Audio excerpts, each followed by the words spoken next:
Hello बच्चों, तो आप सभी कैसे हैं? चलिए, तो आज हम पढ़ेंगे प्रश्नावली 9.2। ये जो प्रश्नावली 9.2 इसमें आपके 6 प्रश्न दिए गए हैं। इस प्रश्नों को हम हल करेंगे। देखिए, तो सबसे पहले इस प्रश्नावली को करने से पहले इसमें एक प्रमेय है, एक ही प्रमेय है, उस प्रमेय को हम देखेंगे। प्रमेय आपका ये रहा 9.1। इस प्रमेय में क्या करा कि एक ही आधार और एक ही समांतर रेखाओं के बीच स्थित समांतर चतुर्भुज क्षेत्रफल में बराबर होते हैं। तो ये प्रमेय है, इस प्रमेय को आप नोट कर लीजिए कॉपी में अपने कंसेप्ट के तौर पे। चलिए इसको समझते हैं। देखिए, हमने यहाँ नोट किया है कि प्रमेय 9.1 एक ही आधार और एक ही समांतर रेखाओं के बीच स्थित समांतर चतुर्भुज क्षेत्रफल में क्या होता है, बराबर होता है। ये एक समांतर चतुर्भुज हो गया आपका ABCD, और इसमें से हमने एक और समांतर चतुर्भुज हो गया EFCD, जो कि आपका एक ही आधार पर है। दोनों आकृतियाँ, ये ABCD और EFCD, ये दोनों क्या है, आकृति एक ही आधार पर है, और जो शीर्ष है वह एक ही समांतर चतुर्भुज के सामने है। आप इसे अपनी कॉपी में नोट कर लीजिए। अगला हमने लिखा है कि यदि एक समांतर चतुर्भुज और एक त्रिभुज एक ही आधार और एक ही समांतर रेखाओं के बीच स्थित हो तो त्रिभुज का क्षेत्रफल समांतर चतुर्भुज के क्षेत्रफल का आधा होता है। समझिए, ये एक समांतर चतुर्भुज है ABCD। हमने इसमें क्या किया कि एक त्रिभुज बनाया, ये एक त्रिभुज बनाया EDC। तो कहने का मतलब है कि ये त्रिभुज होगा, इसका क्षेत्रफल होगा इस समांतर चतुर्भुज के आधा होना चाहिए। तो देखिए, तो हमने लिखा कि क्षेत्रफल त्रिभुज DEC बराबर 1/2 क्षेत्रफल ABCD, यानी कि ये जो त्रिभुज का क्षेत्रफल होगा समांतर चतुर्भुज का क्या होगा, आधा होगा। अगला कंसेप्ट है समांतर चतुर्भुज का क्षेत्रफल होता है आधार गुने ऊंचाई, जो कि आप पढ़ चुके हैं पहले भी। चलिए, तो ये आपका कंसेप्ट है, कुछ खास नहीं है। ये प्रमेय 9.1 नोट कर लीजिएगा अपनी कॉपी में, फिर एक स्टार पर नोट कीजिएगा, और आप समांतर चतुर्भुज का क्षेत्रफल जो कि आधार गुने ऊंचाई होता है, इसको आप नोट कर लीजिएगा। आपका लिखा है तंचित्र बनाकर, जैसे कि ये आपका हो गया, यहाँ रहा रेड पेन मेरा, कहीं कहीं देते हैं। देखिए, ये आपका हो गया एक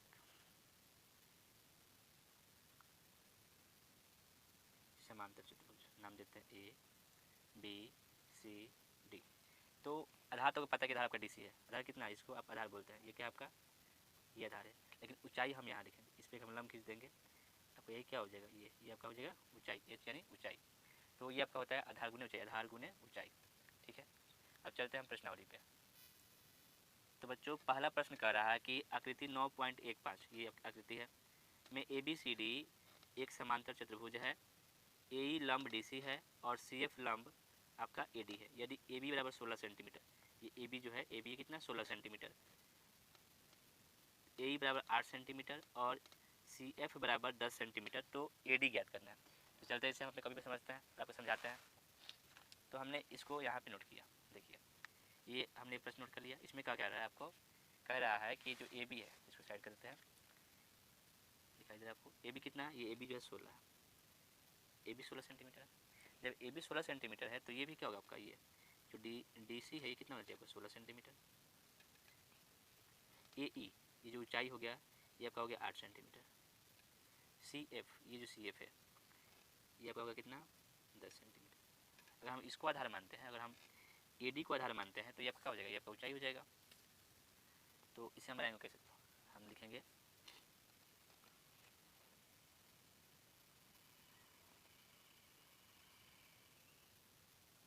समांतर चतुर्भुज का क्षेत्रफल। आपको पता है कि निकलता है आधार गुने ऊंचाई होता है, आधार गुने ऊंचाई, आधार गुने ऊंचाई। तो अगर हम इसको आधार मानते हैं और ये ऊंचाई हो गया, तो आप लिख सकते हो कि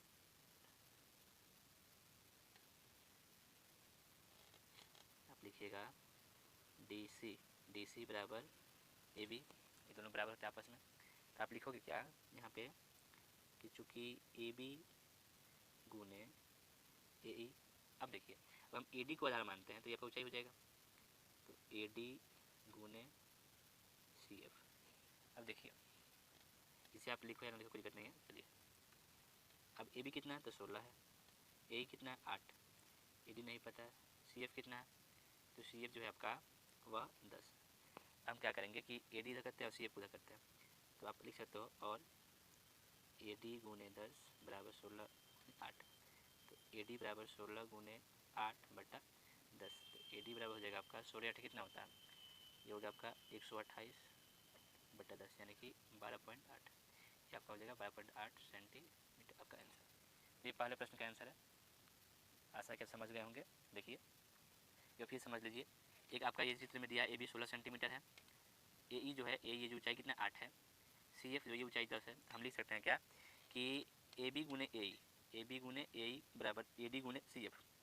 अब यहाँ ए बी का मान 16 है, ए ई का मान 8 है, बराबर ए डी गुने सी एफ का मान 10 है। हमने इसको पलट दिया, इस भाग को इधर ला दिया और इस भाग को इधर ला दिया।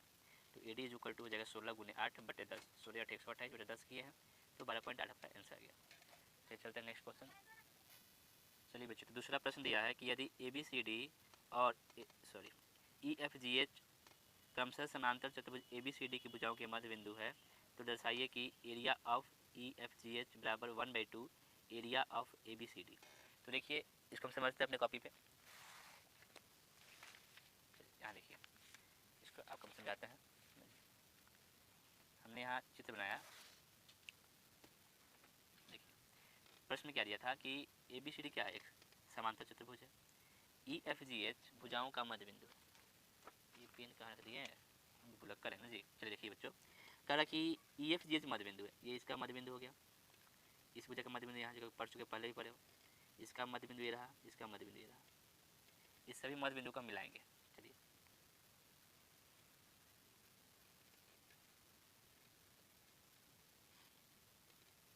ये मध्य बिंदु हो गया ई एफ जी एच।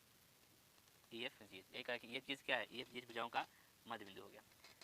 तो दर्शाना है हमें कि एरिया ऑफ त्रिभुज area of E F G H बराबर area of A B C D. अब हम इसको मिला देते हैं। अब मिलाने से क्या हुआ कि आपका ये जो त्रिभुज बना, देखिए ये त्रिभुज ई एफ एच जो है और ए बी एफ एच, ये आपका एक ही आधार पर है। ध्यान दीजिएगा, ये जो त्रिभुज है, ये त्रिभुज और ये आपका चतुर्भुज एक ही आधार पे है। फिर इसमें ये त्रिभुज और ये छोटा वाला आपका चतुर्भुज एक ही आधार पर है। तो इसको हम प्रूफ करेंगे। देखिए हम लिखेंगे क्या कि चूँकि ए बी सी डी एक समांतर चतुर्भुज है, इसलिए ए डी समानांतर बी सी। चूँकि ए बी सी डी एक समांतर चतुर्भुज है, तो जो ए डी होगा या बी सी क्या होगा, समानांतर होगा। और ए डी बराबर बी सी, ये लिख दिए। अब जब ये भुजा आपका ये दोनों क्या है, बराबर है, तो हम लिख सकते हैं कि 1/2 ए डी समानांतर 1/2 बी सी और 1/2 ए डी बराबर 1/2 बी सी। ओके बच्चों, तो अब यहाँ से हम लिख सकते हैं कि ये जो भुजा है ये भुजा इसके बराबर होगा। तो लिखेंगे हम कि ए एच समानांतर बी एफ और ए एच बराबर बी एफ। अतः ए बी एफ एच एक समांतर चतुर्भुज होगा। ए बी एफ क्या होगा आपका, ए बी एफ एच एक समांतर चतुर्भुज होगा। अतः एरिया ऑफ त्रिभुज ई एफ एच, ये त्रिभुज ई एफ एच बराबर 1/2 area of A B C D. यानी कहने का मतलब है कि ये त्रिभुज और ये चतुर्भुज एक ही आधार पर है। इसको हम समीकरण 1 मान लेते हैं। अब जैसे हमने ऊपर वाला काम किया है, लिखेंगे इसी प्रकार। ठीक इसी प्रकार हम चलेंगे इस नीचे वाले चतुर्भुज में। क्या था, H F C D.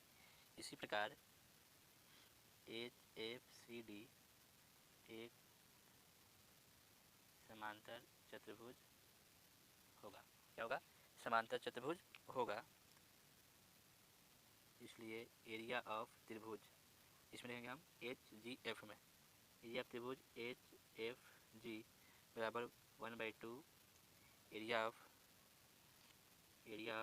H F C D. इसको समीकरण 2 मान लेते हैं। हम क्या करते हैं कि समीकरण 1 और 2 को जोड़ते हैं। जब तो है नहीं, इसको आप यहाँ लिख लीजिए।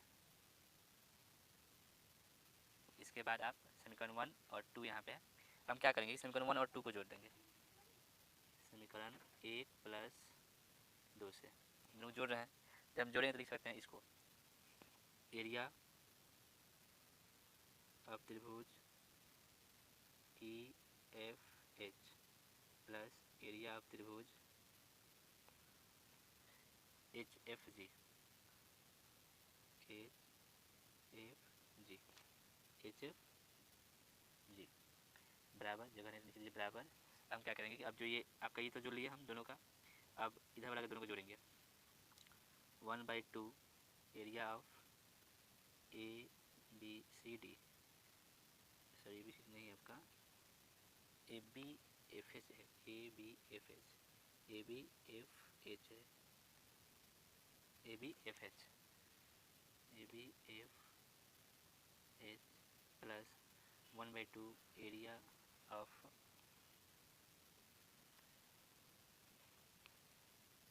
एच